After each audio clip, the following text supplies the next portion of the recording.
बारिश की बूंदें उस रात जैसे आसमान का दर्द बनकर जमीन पर गिर रही थीं। और रेलवे स्टेशन के प्लेटफॉर्म नंबर 3 पर खड़ा अर्जुन अपनी आंखों से उस लड़की को जाते हुए देख रहा था, जिसके लिए उसने अपनी पूरी जिंदगी दांव पर लगा दी थी।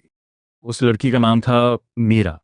वही मीरा जिसने कभी उसका हाथ पकड़कर कहा था, अगर मैं कभी बहुत बड़ी अफसर बन गई ना, तब भी सबसे पहले तुम्हारा नाम ली। लेकिन आज आईएएस ऑफिसर बनने के बाद वही मीरा उसे पहचानने से भी इनकार कर चुकी थी। मध्य प्रदेश के एक छोटे से गांव में रहने वाला अर्जुन बेहद गरीब परिवार से था।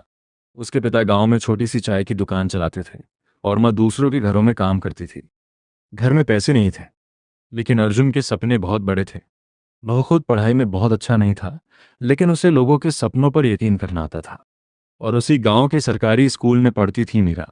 शांत स्वभाव, आंखों में चमक और दिल में कुछ बड़ा करने की आग।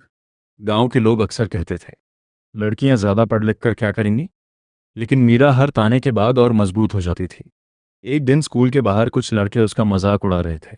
अरे आईएएस बनेगी ये, पहले अपने घर की हालत तो देख ले। तभी वहां अर्जुन आया। उसने उन लड़कों की तरफ देखकर कहा, जिस दिन ये लड़की आईएएस बनेगी ना, उस दिन तुम लोग इसके ऑफिस के बाहर लाइन में खड़े मिलोगे। उस दिन पहली बार मीरा ने अर्जुन को अलग नजरों से देखा था। धीरे धीरे दोनों की दोस्ती गहरी होने लगी। मीरा के घर की हालत भी अच्छी नहीं थी। उसके पिता बीमार रहते थे और माँ सिलाई करके घर चलाती थी।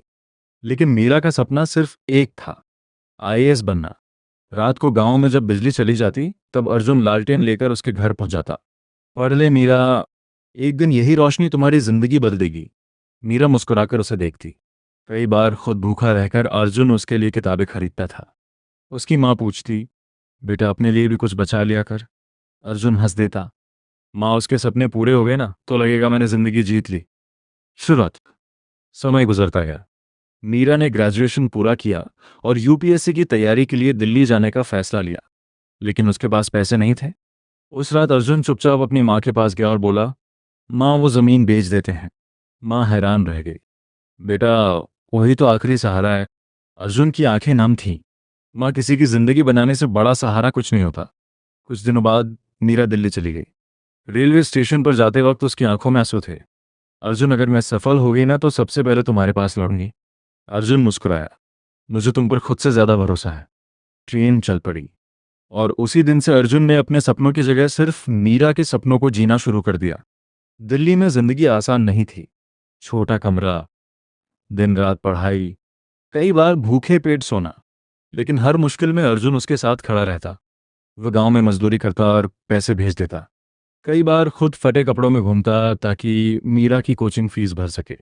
रात को जब मीरा टूट जाती तब अर्जुन फोन पर कहता, थक जाना लेकिन रुकना मत।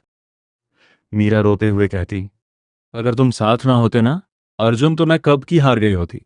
3 साल बीत गए और फिर वो दिन आया जिसका इंतजार दोनों ने साथ मिलकर किया था। यूपीएससी का रिजल्ट आया।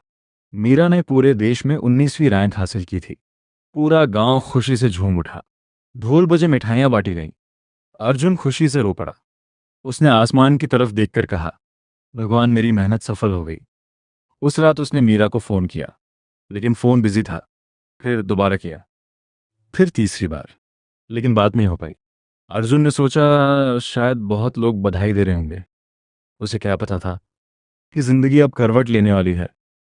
आईएएस ट्रेनिंग के बाद मीरा की पोस्टिंग बड़े शहर में हो गई। अब उसके आसपास बड़े अधिकारी, मंत्री और अमीर लोग रहने लगे थे।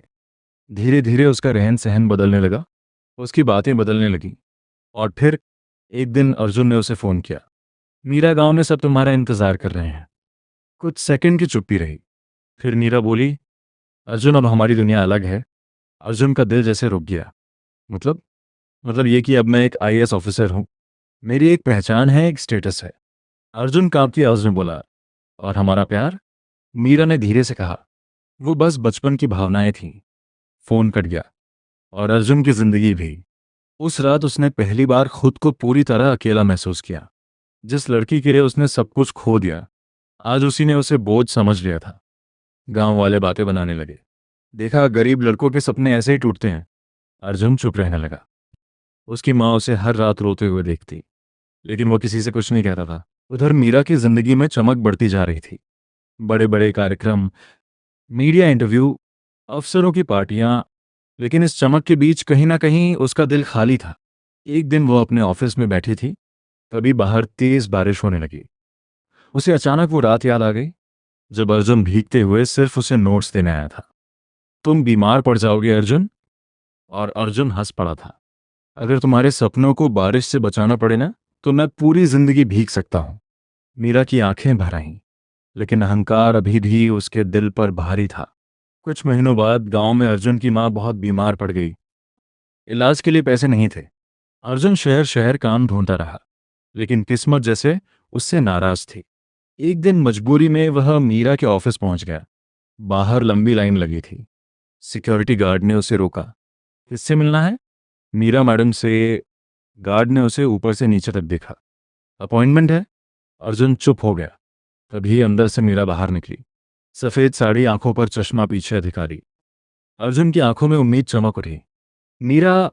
लेकिन मीरा कुछ सेकंड उसे देखती रही और फिर अनजान बनकर आगे बढ़ गई। उस पल अर्जुन अंदर से टूट गया। उसकी आंखों से आंसू बह निकले। वह बस इतना बोला, तुम्हें अफसर बनने की बधाई, लेकिन इंसान बनना अभी बाकी है। उस रात मीरा सो नहीं पाई। अर्जुन की आंखें बार बार उसके सामने आ रही थी। पहली बार उसे एहसास हुआ कि उसने क्या खो दिया है। अगली सुबह उसने गांव जाने का फैसला किया, लेकिन वहां पहुंचते ही उसके पैरों तले जमीन खिसक गई। अर्जुन की मां की मौत हो चुकी थी और अर्जुन गांव छोड़कर कहीं चला गया था। मीरा वहीं जमीन पर बैठकर रोने लगी। उसकी मां की पुरानी पड़ोसन बोली, बेटी, वो लड़का तुमसे बहुत प्यार करता था। अपनी मां की दवा तक छोड़ दी, लेकिन तुम्हारी किताबें कभी नहीं रुकने दी। मीरा का दिल फट गया। उसे पहली बार समझ आया कि सफलता की दौड़ में उसने सबसे कीमती इंसान खो दिया।